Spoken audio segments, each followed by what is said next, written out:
Here. Oh, good. All right, we're going to wait just a minute while everybody logs in. I see Denny's on here. Denny, I got your questions. Chuck will be prepared to answer those towards the end of our presentation today. So thank you for submitting questions. All right. Well, it looks like we've got a pretty good group already today. I'm excited to have you all here. With that, I'm going to go ahead and welcome you all to our Builder of Choice series. Today, we're having a fireside chat with Chuck. We came prepared with our sweaters. Yeah, I got my sweater on. And today we get to do the webinar right here in the same room together. So this will be really great. Just want to do a couple housekeeping items real quick. Please submit your questions throughout the program. We would love to hear what you would like to ask Chuck. There's 2 Q&A speech bubbles down at the bottom of your screen. You can click on those and submit your questions throughout the program. Also, feel free to interact with us through the chat function. If you have any questions directly towards me, you can reach me directly through the chat function, or you can share your thoughts as we go through the program. So feel free to do that today. All right. With that, let's go ahead and get started. As you know, the Builder of Choice was created several years ago. Chuck will go into a little bit more detail about that today. But remember, the Builder of Choice is a builder who has earned the respect in their market. It is definitely a competitive advantage. You've become a builder of choice when you're the builder of choice with your trade partners, with your customers, with your lenders, and with your employees, and all of those people that you're working with. It's the builder that everybody wants to work with, and they want to work with them because they're easy to work with, and they know everybody's benefiting from the relationship. So with that, I'm going to go ahead and get started. All right, Chuck, you're on the hot seat today. Uh-oh. He's not the presenter. He's just getting interviewed. So we're excited for this today. Just to kick this off a little bit, I'm not sure how many of you know a little bit about his history, but he has a BA in economics. So he's always been passionate about the economics. So that's why he's always sharing his viewpoint on what's going on in the economy. He has an MBA in international business. And then he topped that off. Married that one. Yes, that's where he found his partner. She and Chuck are the ones who founded Shinn Consulting and have really created this legacy. And he topped off his education with the assistance of Emma. I believe she typed all your papers. Is that correct? She typed 3,000, 4,000 page dissertation. Yes. And no mistakes. Well, she is perfect. So he does have a PhD in real estate and urban planning. So with all of that education, Chuck, can you tell us a little bit about how you got started in the industry? It doesn't necessarily lend itself to home building, but it does a little bit. I look at this and I took some notes. Emma asked me to, in 45 minutes, to summarize 56 years of my experience in the industry. I also happen to be the same age as Biden. So I made sure I took a few notes so that I don't stumble around the way Biden does anytime he's being interviewed. But how I got into this industry was, I wrote down, it was divine intervention. It wasn't planned. And really a lot of the people that are in this industry of my age didn't plan on getting into the home building industry. During a period of time, I interviewed a lot of the builders, and one builder was going to be a mechanic, so he had to build a garage, and somebody bought the garage, so he built another garage, and somebody bought that garage. And he said, "Oh, I'm in the building business." I had another friend that got married, and he was living in the basement of his in-laws' house, and his father-in-law needed to put him to work, so he ended up saying, "I got a carport on the side of the house, make it a garage." So he was going down the street building garages. And all of a sudden, he's one of the biggest builders in Indiana. So it's really interesting. I had another guy who was a drug salesman. Well, and he started buying pharmaceuticals. Okay. Yeah, not the kind of drugs that Emma's referring to, but he was pharmaceutical, and he was buying some lots and so forth, and he had a car accident. And so he was building a house for himself Somebody bought it. He built another house for himself on another one of his lots, and he became one of the biggest builders in Arkansas. So there's no path necessarily that leads you to being a home builder, at least not my generation. I was going to be a veterinarian, and I had the whole program set up. I was going to have vet clinics around the country, and every one of the cities where they do dog shows and cat shows and so forth. And I was accepted at the CSU vet school. Go Rams. And I had a couple of builders that came to my high school during college night, and they talked us into going to a small Ohio school. So the builders started me out in my career, and I ended up going to that school. I ended up giving up on the medical background, went into the economics and business arena, and then got my MBA. After I got my MBA, I hadn't heard from the draft board, and this is the height of Vietnam. So I needed to go get a job somewhere. Nobody was hiring. And I ended up at the National Association of Home Builders as the assistant director of economics. Looking at it as a short time job, but I fell in love with it. I had a great boss by the name of Mike Sumacrest, who was absolutely fantastic. He gave me full head of steam for what I could do. I wrote economic news notes and the Housing Starts Bulletin on a monthly basis.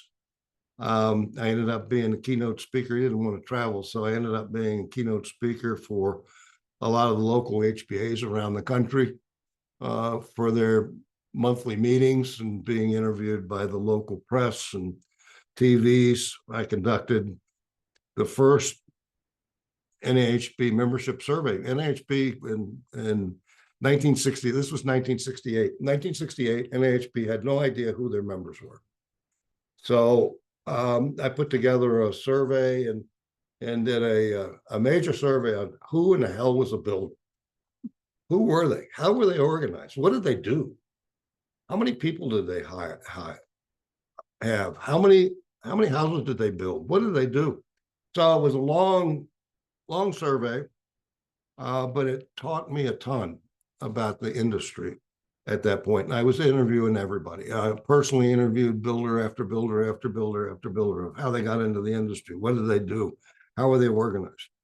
The other thing was, this was at the height of the Omnibus Housing Act, and I was the executive or the expert, the economic expert for our lobbyists. So I was on the Hill with all the congressmen and so forth, trying to pass housing legislation, having lunches with them, having dinners with them, going to testimonies and so forth. And here's a young kid, 24, 25, 26 years old, and being totally exposed to what Washington, D.C. was. Well, Washington, D.C. was my hometown. So we were there. I was fourth generation in Washington at that point.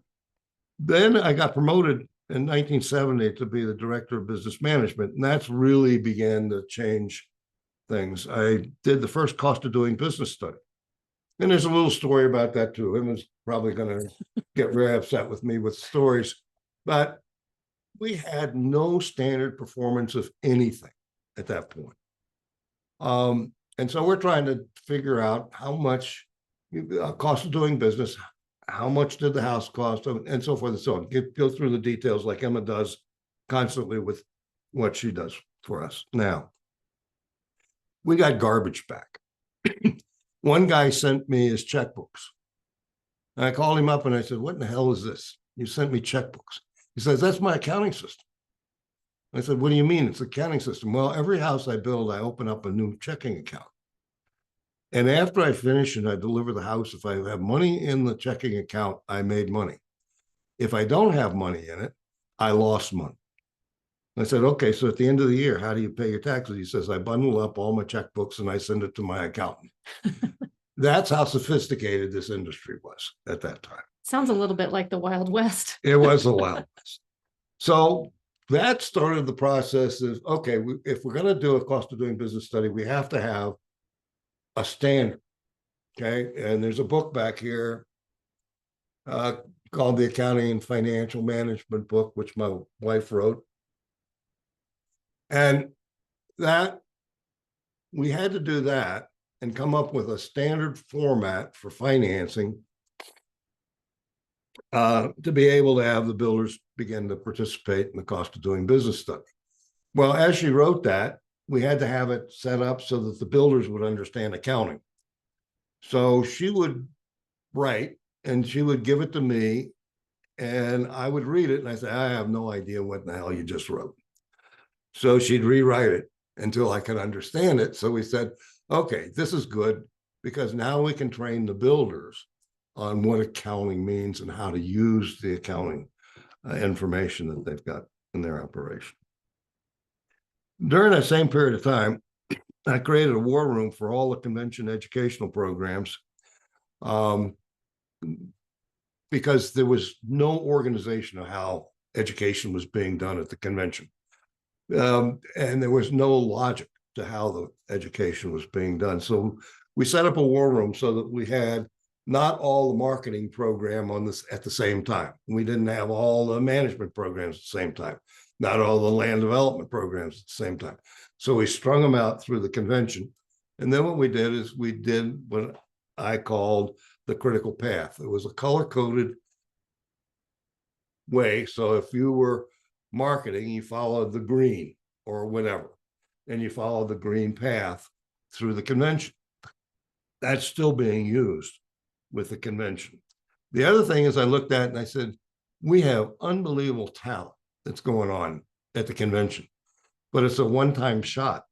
So I set up an AV program, an AV operation. That's a whole nother story of how I did that because I had everybody mad as hell at me. But what I did is I proved the fact that there was a market for these educational programs after the convention, and we set up an AV department in that. The other thing during that period of time, I was one of three that created the HAL program, which is a 10-year warranty program that we got started. That was a reaction because Congress was going to pass warranty legislation, and we said, let us protect ourselves. The first real management system that we put together was a McBee OneWrite system. It's a pegboard system to where you write a check and it does all your entry and your journals and letters and so forth and so on. So that there was no computers at that point. And Emma was talking to me about when do we start using technology. My first calculator I bought in 1967. It cost me a couple $100. It added, subtracted, multiplied, and divide. No memory whatsoever. It was the most basic piece of equipment you ever saw. One step above the abacus. So, there was no technology. If you wanted to go see a computer, you went to a big office and a whole floor of the office building was the computer, special air conditioning and so forth. There was no way you could have computers in small volume operations like home building. We also put together the first recommended business form. Having to standardize the way you keep information, how you standardize contracts, how you standardize all the stuff that we end up doing. And that was done probably around 1972, 73 at that point. And then I was conducting a whole bunch of management educational programs for the NAHB. And that's where I met Lee Evans. Lee was one of my speakers at the seminar. So I formed a relationship with Lee at that point. 1972, they moved me to the assistant to the executive vice president of the association, where I was managing a staff of about 200 people. Here's a young whippersnapper of 26, maybe, trying to manage a whole bunch of professionals in a trade association. That was a chore, to tell you. Not only that, but then I had to remodel the old housing center. And then from there, I took over as owner's rep for the new housing center that we have in Washington, D.C. You want to piss off a whole bunch of staff try to move them to new office facilities over the weekend and have everybody happy with you. So anyway, that was all stuff that I was doing in the operation, how I got into the industry. No plan of action, but I fell in love with the industry. And I fell in love with the builders.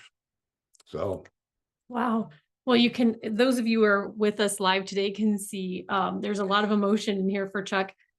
Chuck and Emma this has been their entire life and something they've been very passionate about, and really hope that they have continued and will continue to impact many of the builders that they've worked with. I know there's several builders you've worked with over the years that you've really made a difference for them, their families, and their communities. And I know that's something you guys hold near and dear to your heart.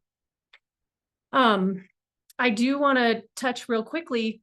You talked a little bit about your history, but can you share a little bit about what it was like in the home building industry? I can only imagine how different it is because there's so many regulations and there's so much more structure than there was in the 60s.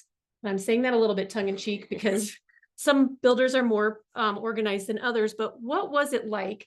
Because there wasn't really an industry back then. It was a wild and woolly period of time. Most of the guys came back from World War II and became builders. And a typical builder was building less than 20 houses a year. But it was the wild, wild west. It was feast or famine. They were either making tons of money and spending it as fast as they were making it, or they were broke. And there was no national builders. Like I said, the average builder was building less than 20 houses a year. There were a few guys that were doing more than that, but no national builders. The first national builder was U.S. Home. And and that happened late 60s, probably. I had people from U.S. Homes come in and I sat with them and they were deciding what builders should they buy and which markets should they have. And we sat down and mapped out the builders. And then they went to a fellow who got his MBA with me, was at Chemical Bank in New York. And he called me and he says, I got these guys in my office. They're saying they're U.S. Homes. They're asking for the biggest loan I've ever made in my life. Tell me about them. I said, yeah, they're good. Go ahead and do it. And what they were doing was buying minority ownership in builders around the country for 5 years, and then they would convert after the 5 years and take major ownership in those builders. But that was the first effort to become a national builder. No systems, no procedures. Everything was done by the hip at that point, generally in the industry. So Chuck, when did builders really start to adapt technology? Because I feel like a lot of time, here we are, Gen X, Gen Z, all these millennials.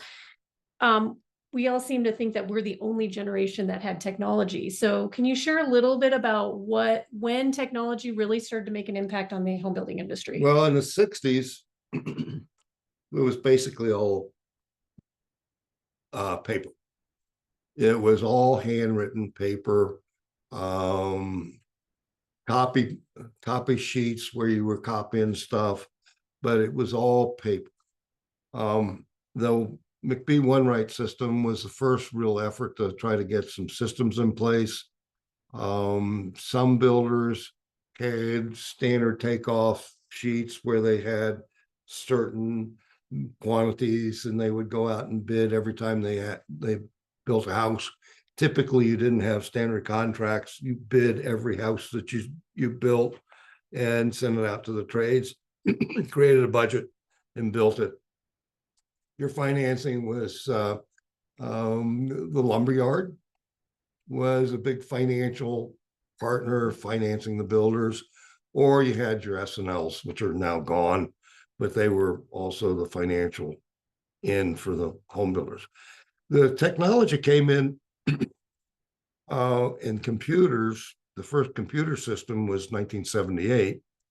and it was a Tom system. And I was working with the office manager to bring up the Tom system, and it was operating off of a Wang computer. Now, how many of you know the Wang computer? It was a gigantic box. It had discs about this big, one fixed, one mobile. And some of you, I think I still have some builders that are still using the Wang.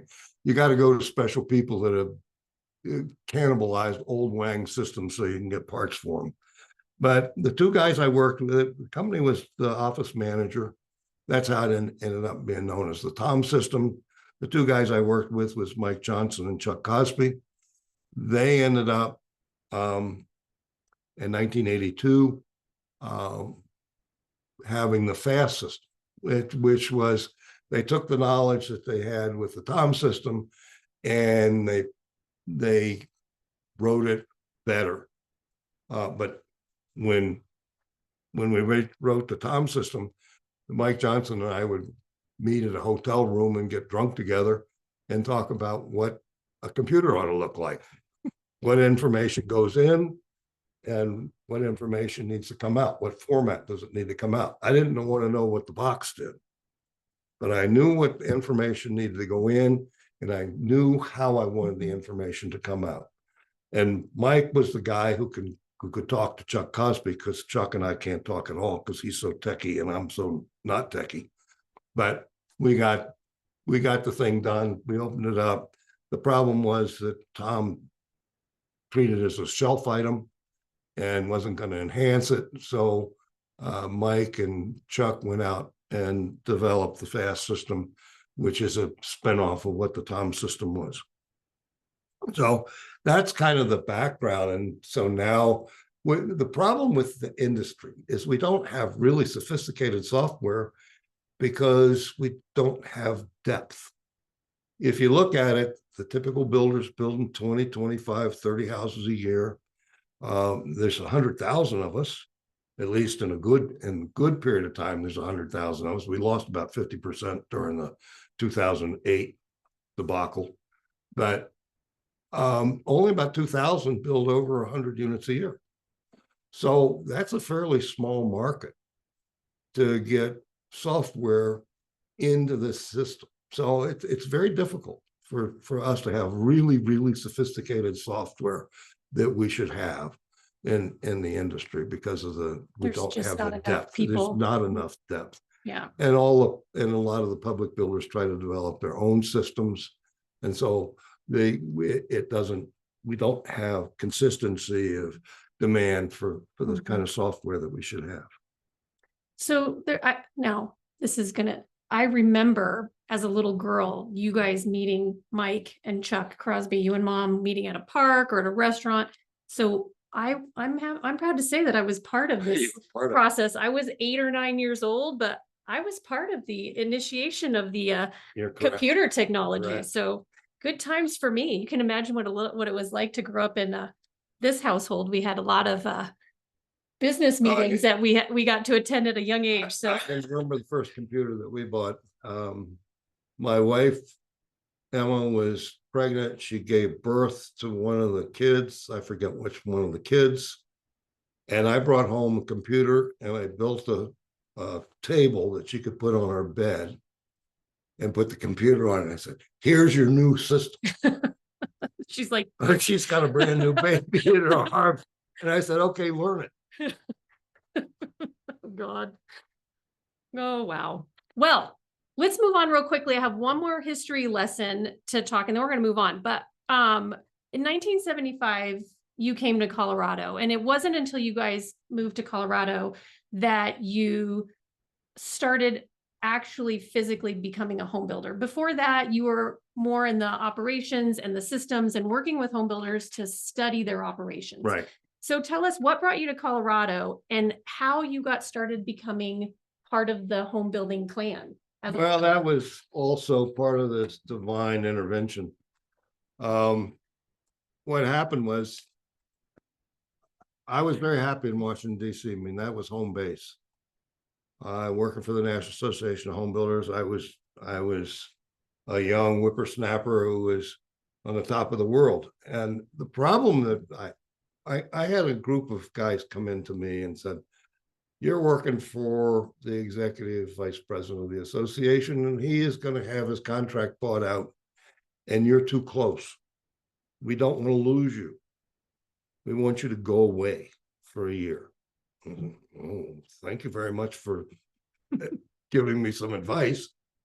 And at the same time, the University of Denver, through Lee Evans, was contacting me saying, come run our real estate construction program at the University of Denver. So I said, I've always wanted to come to Colorado because I was going to go to CSU to become a veterinarian. So I'm going to go back to Colorado, at least to interview. But Lee took me up to his ranch and fed me a couple of bottles of wine and some fresh trout and got me committed to come to the university. I hadn't even been to the university yet. So I called back to my wife. I said, I think we're moving to Colorado. She says, what do you mean? I thought you were just going out there to spend a day or two in Colorado. I said, I think I made a commitment to come to Colorado. So anyway, they made an offer, and and I went to the university and actually we didn't have a department. We had people that were teaching real estate and construction, but we didn't have a department. So one of the things I had to do was create a department, and I had to create a pod for what we did. And the university, they said, oh, you can have this student lounge. I said, okay, fine, thank you, give me the student lounge. And then I had some of my architect friends design the office facility, and I went to them and said, okay, this is the office facility. Well, we don't have any money to build the office facility. I said, okay, so I'll go out and raise the money. I raised the money, built the office facility. They didn't have any. They were going to send me World War II furniture to go in this fancy office building. I said, no, that's not going to happen. So I went out and raised some more funds from the industry, and we bought all oak furniture for the office. So we had the fanciest office in the business school. And the interesting thing was I was training the next generation of builders, because about half of my students were sons and daughters of friends of mine that were coming through. And so my job was to train the next generation that was going to take over the building companies for these people. So I had internship programs, I had scholarship money that I developed, and then I went to the faculty and I got them to approve a school. So we ended up with a school, which is now known as the Burns School of Real Estate, Construction Management, and the Operation. That's kind of what happened with the school. Emma Jane asked me how to become a home builder. Well, one of the things I wanted to do is I wanted to have the school actually build a house. Every year I wanted one house to be built by the students as kind of their senior project, and they would work on it through their 4 years in the school, and then we would culminate in actually building and selling the house. And the funds from the house would go back into the fund so that we could buy a piece of land for the next year, and then we'd build up the kitty. Well, the university wouldn't do it. They refused to do it. So that's how my internship program got together, because I wanted everybody that was going through the program to have practical experience. And what that did is I didn't have any students. Upon graduation, everybody was all employed. So I didn't have to worry about a placement operation because they were all gone. But so what I did is I started my home building business with several of my students, and I made them put the money in to buy the piece of land, and I participated with them. And then we built a house, sold the house, made a little bit of money, and then we rotated that. That's how I really got started in building. It was basically a training program for the kids. Then what happened was I used the home building operation that we had. First off, I was really active with the Home Builders Association. So I was just about everything that it could be. I was president of the local Home Builders Association, Builder of the Year, Industry Man of the Year, all that stuff. But what I wanted the home building business to do is to test all the systems that we talked about. All the management stuff, the purchasing systems, the scheduling systems, the management systems, the contracts, all the stuff that we talked about, I wanted to test through actual doing stuff. So we never were a really big builder, but I continually hired my students. They were no longer, we no longer had them participating in the actual company and building the house, but we had them as with us as employees through the intern program that we set up with the kids. And we developed all the stuff and we tested it. And if it didn't work, we redid it. And if it didn't work and didn't work, we didn't talk about it anymore. So it was a laboratory as far as I was concerned in what we were doing in the operation. So that's kind of how we got into the home building business. Again, it was it was part of the string of what I had been doing in the educational piece of the business. And okay, I've been talking about this stuff. I've been doing lectures. I've been doing seminars and so forth.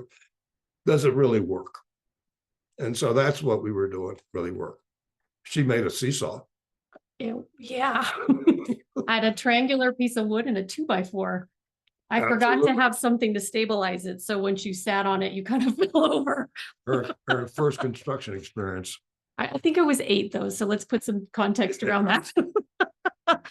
So, okay. So now you have your laboratory that you've done, you built for several years. And about 1992, you and Emma decided that you would focus solely on management training for the industry. And so can you talk a little bit about that and how have you seen the industry change over those since 92 until now? Not saying, you know, the people that you've been working with, the people that are coming into your programs. That is a very interesting experience. And you know, everything I had done up to then was how do I improve the management of an industry? I mean, this was a cottage industry when I came in. It's still basically a cottage industry, but it's grown up a little bit. But how do I get good management practices in a very strong, basic industry? And so that's what we were doing. And I worked with Lee quite a bit. After I came out to Colorado, Lee had basically, he was the only person that was talking anything about management at the time. And so I worked with him to put on a couple of his presidential program and his how to get organized in 1 week and so forth.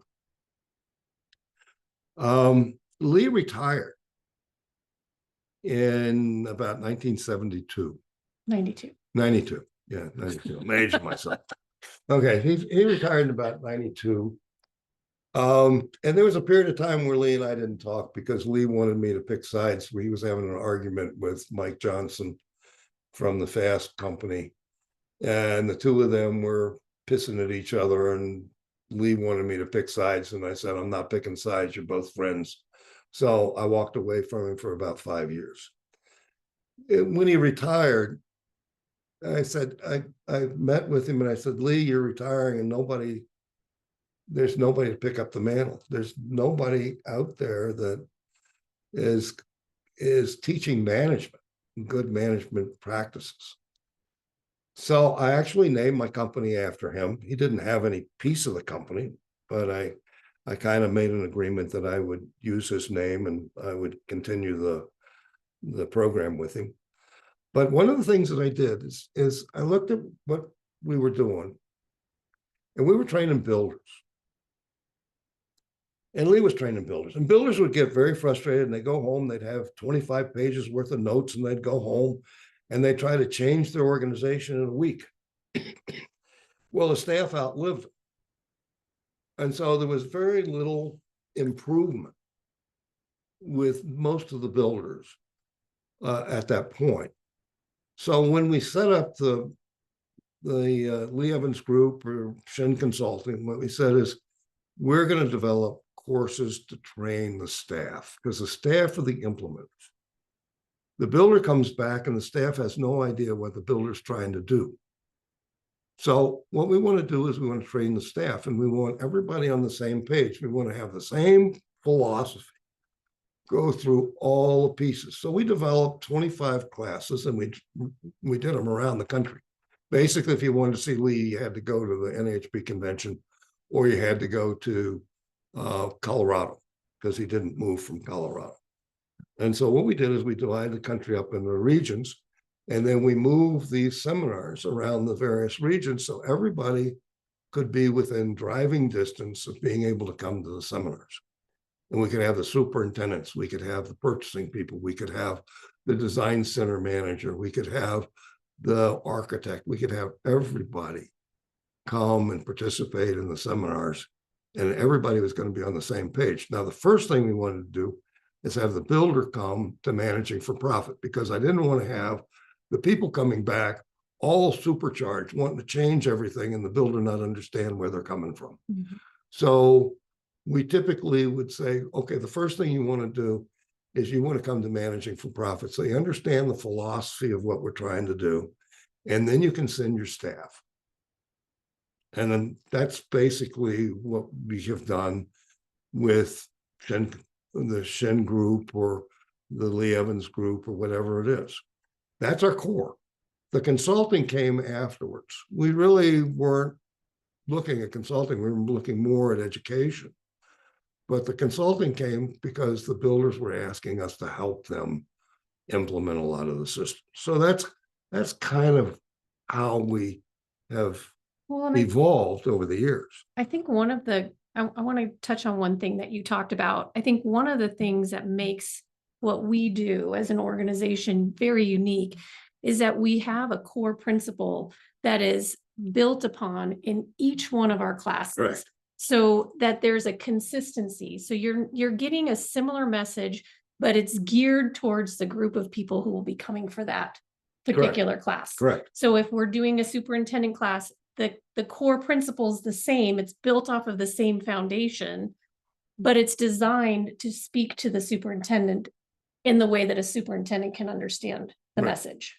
And one of the things that we advise builders to do, because a couple of times I was working with builders and said, "Oh, you're the consultant of the month," and the staff wouldn't pay any attention to anything we did because the builder was hiring consultants, but there was no consistency of thought from one consultant to the next consultant to the next consultant. So you weren't.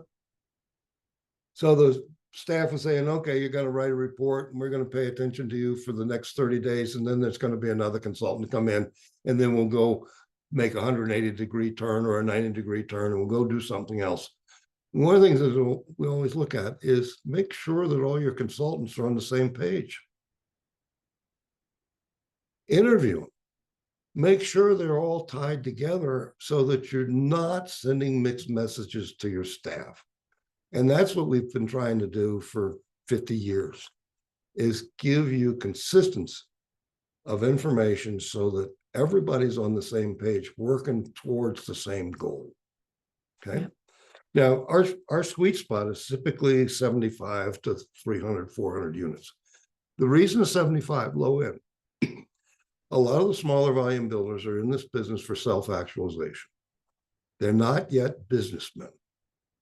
I look at the fact that I got to have the builder get to a point where he says, I'm in a business and I got to put systems and processes in place so that I can grow this business. And I don't find that in a lot of the builders that are under 50 units a year. So my sweet spot, let's say it's 50 to 800 to 1,000 units a year is basically where I work. Mm-hmm. So we've talked a lot about where you came from, the philosophies and the foundation of the education and training and management systems that you have been studying, preaching, teaching since the mid 60s. Now, one of the things that we talk a lot about, and I feel like your education system has been based on helping a builder become a builder of choice. Correct. And this is something that you've had in the works for a really long time. And we've talked about it in the background, but it's something I feel as your daughter that really needs to come to the forefront, because that is what you guys do. And that's what you have done for years and years, is helping builders become the builder of choice Correct. in their market and helping them have a competitive advantage over everybody else. So can you share a little bit of what it means? Because everybody's heard me give the definition over and over again, but it'd be great to hear it from the horse's mouth. What does it mean for a builder to be a builder of choice? Well, I'm going to go back. I mean, we've been talking about this for a long time of how do you become a superior builder? How do you become superior for your customer? How do you become superior for your trades? How do you become a superior performer? Well, I was in, again, a story. I was doing an educational program for the Winnipeg Home Builders Association. Colder than hell. They don't have seminars in the warmth. They decide to put them in January. So I'm in Winnipeg, which is, if you ask a Canadian, why would you go to Winnipeg? They would say, nobody goes to Winnipeg. Anyway, I'm in Winnipeg and I'm doing a seminar, and it's got all the trade contractors and the builders and so forth. And we take the lunch break, and one of the trade contractors comes up and critiques every one of the builders that are in the room. He says, I work for that builder, work for that builder, will not work for that builder, will not work for that builder. And he pointed out one builder in the side of the room, and he says, I work for that builder for less money than I work for any other builder in this room. And if that builder would grow, I would allocate all of my resources to that builder. Well, there's a builder of choice. I had a situation also down in Orlando, and I had a whole bunch of custom home builders, and I got really mad at the custom home builders because they basically said, well, we can't do that. We can't do that. We can't do that. We can't do that. So I ended up throwing something at one of the builders for the fact he said, it was a whole room of I can'ts. And I said, there's one builder in the room that's doing really well. And who is he? In this room, I must have had about 50 builders in the room, and they all pointed to one guy. And I looked at him and I said, they say you're the most successful custom home builder in the room. Why are you different? Why are you the most successful home builder? He says, because I don't do what they do. And he says, I've been to your seminars and I'm following your seminars, and I'm making more money than they're making, and they're pissing it all off. So what we look at is, to be the customer, you got to be the best organized operation. And I look at it and I say, well, okay, you create and maintain an environment in which your people can accomplish your goals most efficiently and effectively. You've got to be consistent in everything you do. You got to be reliable. When you say you're going to do something, you do it. And you got to be reliable. You got to be efficient at every point in your operation. And you got to get rid of the fluff in the operation. You got to be effective at everything you do. And in order to do that, you have to have discipline. That discipline is my wife's, Emma's, most favorite word. Discipline, discipline, discipline. And there's a reason for it. We're all entrepreneurs. You never put entrepreneur and discipline in the same sentence. Okay, so I got to rely on my organization to be disciplined and how they operate. And that means I have to have systems and procedures in place to allow them to be consistent and effective in the operation. That's what it means. I have to have good sales systems. I have to have good purchasing systems. I have to have efficient plans. I have to have good field operations that are very efficient for the trades. I have to eliminate repeat trips. I have to eliminate dry runs. I have to make sure the material is on the job site when it's supposed to be on the job site. I have to have the schedule reliable. If I tell them they need to be there on Thursday, I need to have the schedule ready and the material on the job site for Thursday. If I don't, they're not going to pay any attention to what I say. And so when I was a custom home builder, I used to sit down with all the trades that were going to be on the house, and I would have a meeting before we dug the hole of every trade. And I would hand them the schedule. And I'd say, this is a schedule for this house. And I want you to put this in your day timer, because again, we were manual basically at that time. And I said, it might not be that specific day, but it's going to be that week that you're going to be on this house. And we lived by it. We used to build 7,000, 8,000 square foot houses in less than 90 days. And everybody showed up when they were supposed to show up. Did I have multiple trades on the house at the same time? Yes. But I talked to them about it. And the HVAC guy and the electrical guy and the plumbing guy all wanted to be in the house with overlaps, which allowed me to streamline my schedules. So if you open up the communication, you ask your people, don't dictate to the people, ask the people, get them to be part of it. When I hire a trade, that trade's no longer an independent contractor. That trade is now part of my company. As opposed to me hiring an individual employee, I hired a group of employees at the same time, but I have to treat them like they're part of my company. And that's key to the whole process when we start talking about the builder of choice. So let me ask you, you've talked a lot about all the different things that are important. Is there a particular group that you focus on more when you're focusing? A lot of times, and particularly like we have the Builder of Choice Award, and it tends to lean more towards the trades. But is there one sole group that you should be focusing on to be a builder of choice, or is it an all-encompassing thing? Well, when you start talking builder of choice, we kind of divided it up. We have the employer of choice, we have the builder of choice, we have the customer service. So we divided it up into three, but all three of them really are the builder of choice. And what I look at is everybody looks at the relationship with the trades, and that's very important. And they typically want to look at the superintendent. But the superintendent is as good as the support team. So it's everybody. It's the sales guy. Did the sales guy get the contract right? Did he get all the options and the upgrades and the structural changes documented in the contract? Did the purchasing person get the right estimates done? Does he have the right material showing up on the job site right? And did he send out the right purchase orders?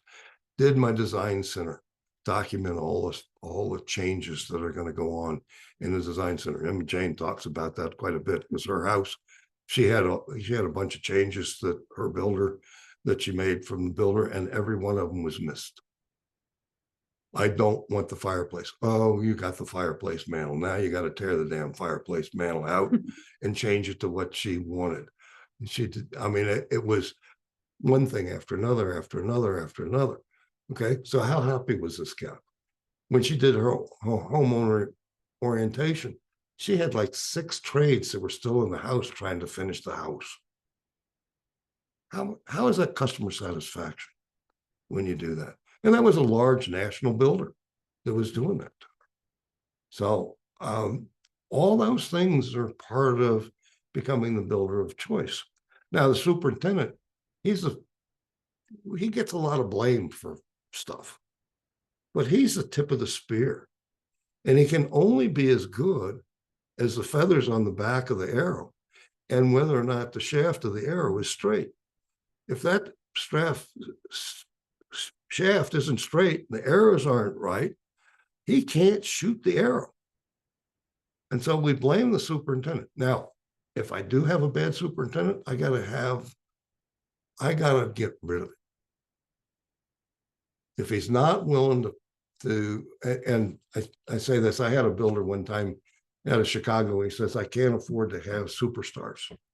And I said, what do you mean you can't afford to have superstars? He said, the superstars are at the detriment of the rest of my team. They will always shine, but they will shine at the detriment of everybody else in the company. And I got to have everybody pulling the oar in the same direction. If I got one guy that's pulling the oar stronger than everybody else, I'm going to go around in circles. And I got to have every person that's in the boat pulling with the same strength and going in a straight line to become that employer of choice.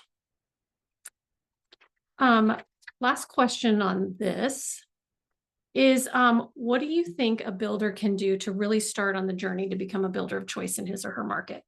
First thing is apply for the award. You might think that's facetious, but I'm not being facetious. Apply for the award. In fact, don't even apply for the award. Have us run the survey. The survey to the trades, the survey to your staff are vital. It is so important. The questions, and we ask for comments after every one of the questions. The comments are unbelievable. If you want to know what is going wrong in your company and where you can improve your performance, those comments will give you the guidelines of what you need to do to become the employer of choice. And they are honest. The comments are, you probably try to figure out which person made this comment or that comment, but That's irrelevant. It's irrelevant. The comments are very important. And if you go through it, it tells you some of the things that you should be putting in place in the operation to become the employer of choice. Or builder of choice. Or the builder of choice. Or both. Or both. So I would say that that's one. The other thing is, one of the things you should do is stop blaming others for what your problems are. You control your own destiny. And you've got problems in your company. And we like to blame, if I'm a small volume builder, I'll blame the public builders, I'll blame, but everybody in your market is dealing with the same stuff. I got the same lack of trades. I got the same problem with my suppliers. I got the same customers. It's all the same. I can't change that. That's the environment that I live in. What I can change is me. And so I got to look at these things and say, what do I need to change to take advantage of the market? What do I need to change of me to take care of? See, I look at it and I say, no builder's ever short of trades. Denver. I don't know how many houses are we going to build in Denver? With 20,000 houses? I'm going to build 50. Well, there's enough trades to build 20,000. I, as a builder, am not short of trades. I'm short of trades that want to work for me. So how do I get more builders to want to work for me? That's the key. Okay. My employees, how do I get them to perform better? Do I give them checklists?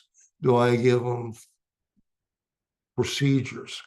Do I give them standard ways of operating so that they repeat the same stuff? I'll give you another example. I was working with a gal one time in one of the builders, and we were going around doing the interviews, and she had interviewed for a job internally, want to move. And I said, well, how come you applied for this other job? What has a title? I said, you have a title? I do. Yeah. I said, here's your title. You're the starts coordinator. I am. What is that? I said, the starts coordinator. You realize you got 60 superintendents that are relying on you to have all the accurate information in this envelope, and you got a checklist that you need to check all this stuff off. And those 60 superintendents are relying on you giving them accurate information so they can do their job. Really? This is a hell of an important job. I'm not changing. She'd been doing that job for 3 years. She had no idea what the hell she was doing. She was just taking a piece of paper and sticking it in a manila envelope.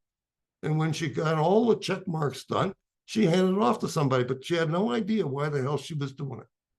So everybody in the organization has a piece of the pie to make it good.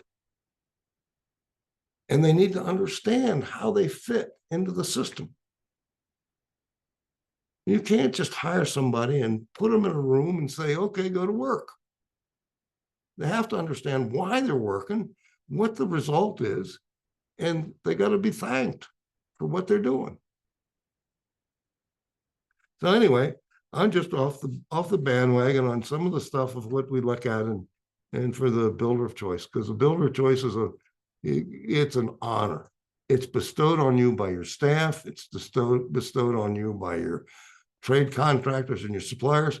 And if you get the award, wear it like a badge. I have a number of builders around the country that have the builder of choice embroidered on their jackets, embroidered on their hats, embroidered on their shirts, on their sleeves. Wear it as a badge of honor for what you've been able to gain in the operation.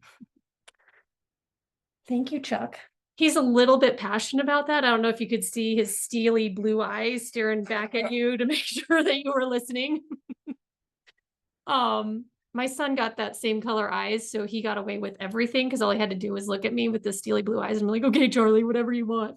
He's named after his grandpa. We have a couple of comments and a question. So John says this topic should be at least a one full meeting or a series. So you'll probably be hearing from Chuck again. And then his question is there a common thread of personal and business traits that you see among the builder of choice group? Passion. Absolute passion for this industry and passion for their people. There's no one type of person that becomes a builder other than entrepreneurial spirit, but they come from all kinds of different backgrounds and where they come from. But there's an unbelievable passion that the people have for the industry, for their consumers. You got to realize I am selling the largest consumer durable a person will ever buy.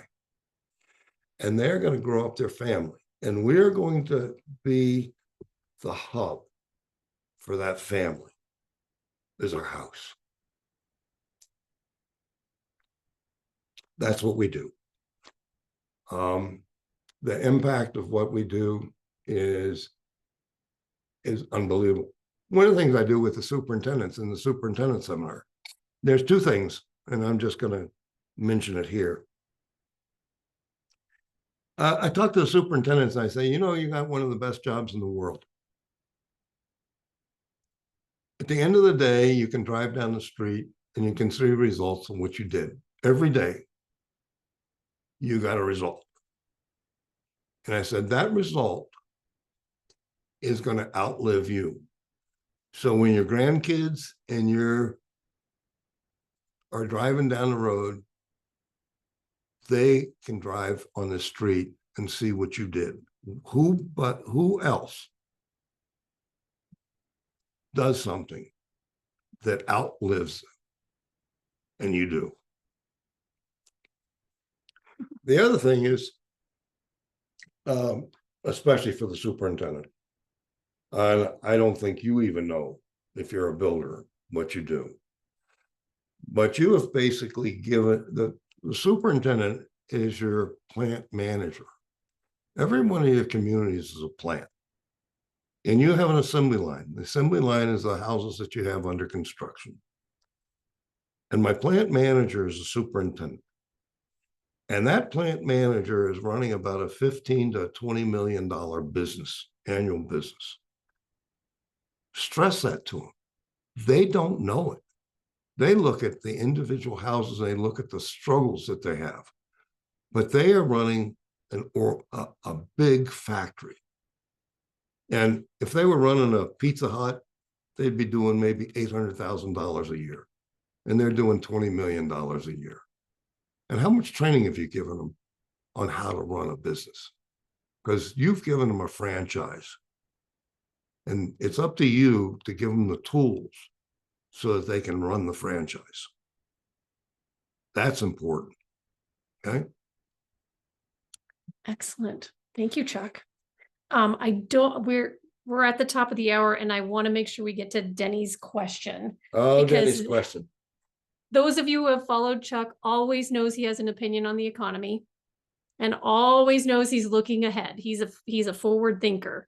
So Denny asked for Chuck to give his crystal ball and tell us what he thinks is going to be happening in 2024. Are the buyers going to come back? Are sales going to go up? What are your thoughts on interest rates? Well, All of that good stuff. the buyers are there. I mean, the buyers have been there. This is the greatest decade we've ever had. As you saw, 2023, everybody was forecasting a demise of the industry. We're going to be 30% off and so forth. And we just blew through that with higher interest rates and so forth. It wasn't until interest rates went over 7% that we really saw a drop off of sales. We probably aren't going to see a whole bunch of competition from existing homes, because of the existing homes, everybody's got a 3.5% mortgage. What's going to happen in 24? Well, 24 is an election year. Everybody in Washington, D.C. wants to keep their jobs. So they're going to make sure that the economy looks really well. So we're going to see interest rates go down. Probably we may see it in March, but before the middle of the year, we'll start seeing interest rates drop. We're seeing mortgage interest rates drop right now. But we're going to start seeing publicly the Fed is going to be saying, oh, the inflation is over with. Inflation isn't over with. The basic economics is bad. I mean, when you start looking at almost 2 years of the leading economic indicators being down and manufacturing being down and things of that nature, the basic piece of the the industry is not doing well. The consumer is outstretched with, they've spent all their money. They're on the credit cards right now. So we're going to see a little bit of problem with the credit cards, but that's probably the lower end of the market. I think the market's going to be okay. We are going to have a recession at some point, but probably not in 2024. The Democrats can't afford it. The Democrats are going to keep fueling the economy to keep everybody happy. What is Biden doing with even the Supreme Court said he's illegal to do away with the student loans. What is he doing? He's defying the Supreme Court. And we're going to see the Democrats spend money. So I think we're going to be in pretty good shape this year, because if somebody's got to move, if somebody's got a expanding family, they have to move, and they're going to have to move if they're changing jobs, and there's no existing market there. So it's going to be new homes. I would I would think the realtors are desperate for housing, which means that probably I have to have some spec home, but I'd watch myself on the spec homes, because I have to have quick delivery houses available to have the realtors active in my marketplace. Denny, I don't know if that helped you, but I don't see the demise of the housing industry unless we have a war happen, or we have a catastrophe here in the United States from all the immigrants that are coming in, and we have some terrorist attacks. But other than that, I don't see any problem with this. Thank you, Chuck. That was the briefest economic outlook I've ever heard Chuck give. I think it was 3.5 minutes. If you have other questions for Chuck, feel free to email him. Thank you all so much for, those were the only two, yeah. Thank you so much for joining us. We will not be having another webinar Wednesday or podcast this month. We'll be away at seminars. We have Art of Purchasing starting on Monday, Superintendent starting on Wednesday, and then towards the end of the month, we have Managing for Profit. So if you have not signed up for one of those or taken one of those classes, please visit our website and get signed up. But we will be getting together again on February 8th, building an envelope, an efficient envelope your buyers will love. We're going to be talking with Steve Moore.